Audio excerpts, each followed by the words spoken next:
Kalau kalian bersyukur, maka pasti aku akan tambah. Wala in kafartum inna adzabi lasyadid. Dan kalau kalian kufur, sungguh siksaku sangat pedih. Kalimat alhamdulillah sangat pantas untuk selalu dikejar, untuk membasahi lidah dan bibir setiap orang di antara kita. Karena dengan itu semua nikmat di muka bumi ini akan dipenuhi oleh Sang Pencipta Allah, dan puncaknya nanti di akhirat dibalas dengan surga yang abadi. Oleh karena itu, jangan pernah luput dari dua susunan kata yang mulia ini. Selanjutnya kita panjatkan salam hormat kita kepada utusan Allah, Nabi besar Muhammad sallallahu alaihi wa ala alihi wa sahbihi wasallam, manusia yang telah membawa kepada kita agama Allah, yang telah mengorbankan 23 tahun dari masa hidup beliau untuk menyebarkan agama ini. 13 tahun fase Mekah, semuanya dengan hinaan, cacian, puncaknya diusir dari kampung halamannya. Dan kita tahu betapa pedihnya orang-orang yang diusir dari kampung halaman. Dan 10 tahun fase Madinah, semuanya penyempurnaan agama ini, sehingga sampailah kepada kita. Belum lagi satu kali salam hormat kepada manusia terbaik ini akan dibalas oleh Allah subhanahu wa ta'ala dengan 10 rahmat. Dan rahmat Allah meliputi segala sesuatunya. Pemenuhan kebutuhan, solusi dari permasalahan, pengampunan dosa dan peninggian derajat.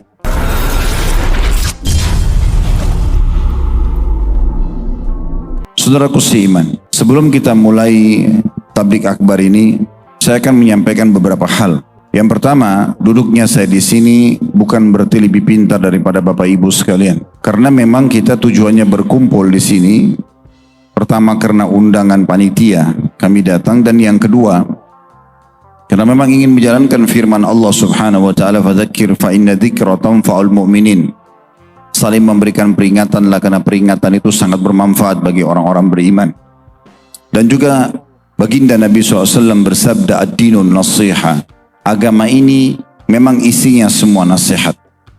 Tujuan kita untuk itu.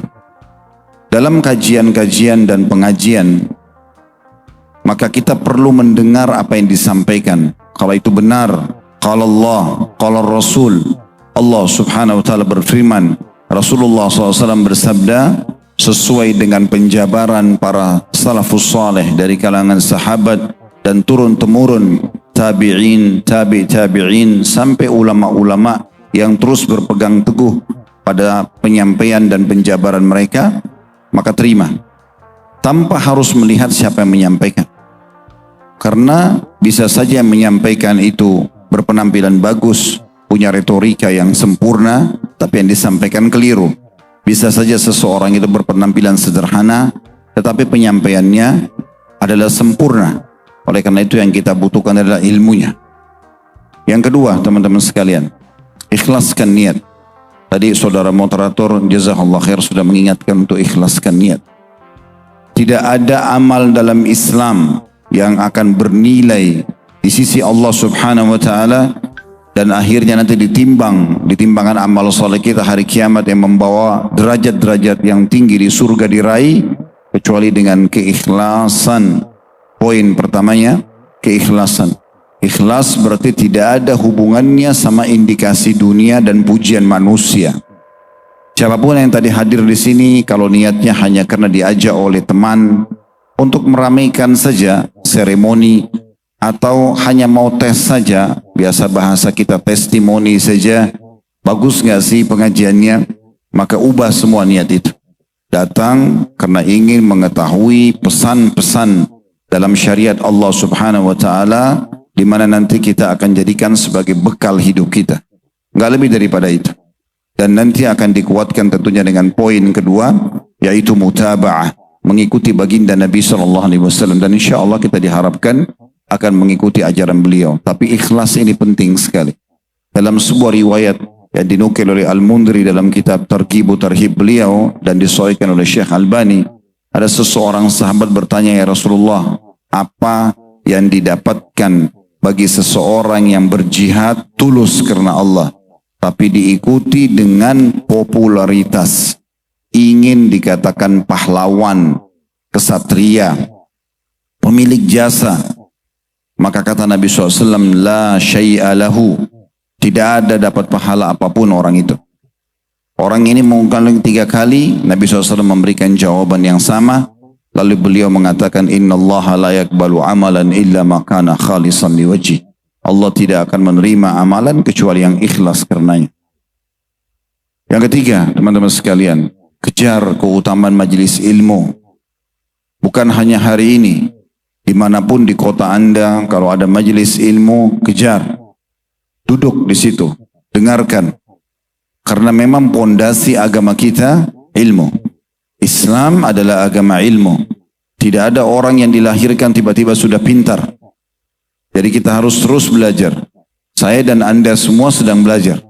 Terus kita membaca buku-buku, terus kita mengikuti kajian-kajian, terus kita menyempurnakan dengan menghafal apa yang kita mampu, menulis apa yang kita mampu, mengulang-ulangi atau muraja yang kita mampu, dan di saat tiba saatnya kita bisa mengajarkan, kita ajarkan. Inilah asas agama kita. Pondasi agama ilmu. Di atasnya ilmu nanti, setelah berilmu akan datang iman. Nggak akan datang iman itu tanpa ilmu. Dan kalau seseorang kalau sudah merasakan iman dalam hatinya, maka dipastikan semuanya akan berubah. Orang jahat jadi baik. Orang yang pelaku maksiat akan bertaubat. Orang bodoh jadi pintar. Orang pelit jadi dermawan. Orang penakut jadi pemberani. Semuanya akan berubah. Itulah manfaat daripada ilmu yang benar. Maka selalu kejar. Dan Nabi SAW sangat gembira kalau kedatangan sahabat yang mengatakan, ya Rasulullah, saya datang untuk belajar.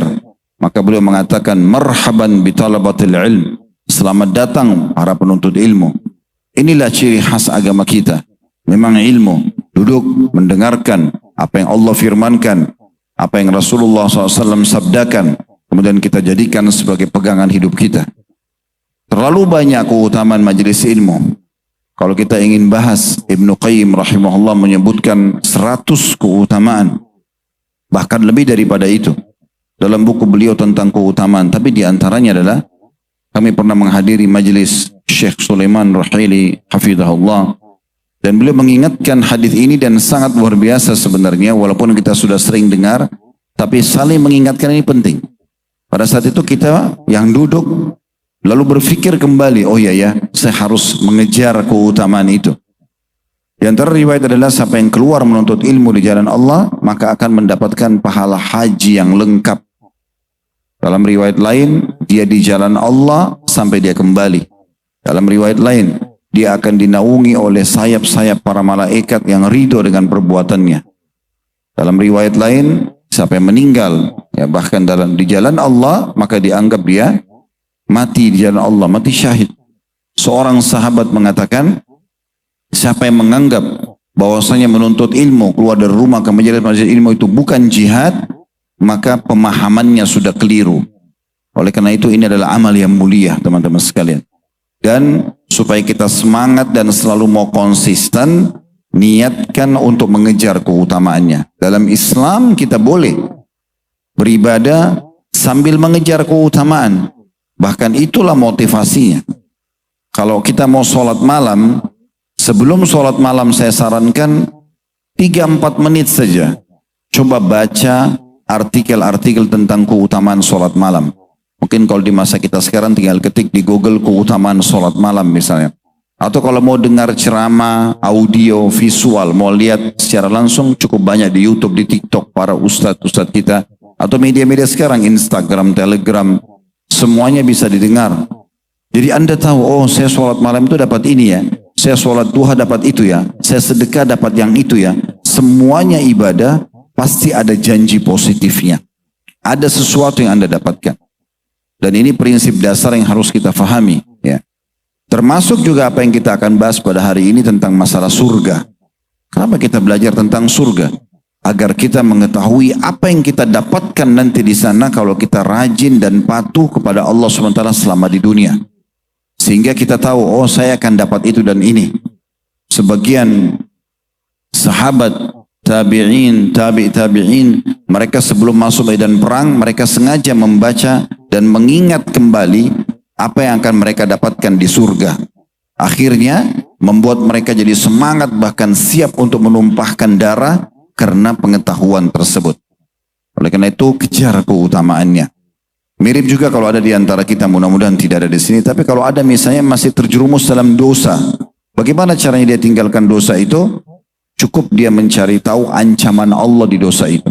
Kalau ada orang yang masih berzina, ada orang yang masih minum khamar, ada orang yang masih narkotika, ada orang yang masih suka manipulasi data, ada yang masih durhaka sama orang tuanya, ada yang masih tidak menjalankan nafkahnya sebagai suami misalnya, ada seorang istri yang masih nusyuk, membangkang melayani suaminya. Coba baca, ketik sebentar saja di Google, 2-3 menit tentang dosa-dosa yang Anda lakukan itu. Maka Anda akan baca banyak sekali dalil-dalil tentang masalah ancaman dari perbuatan Anda.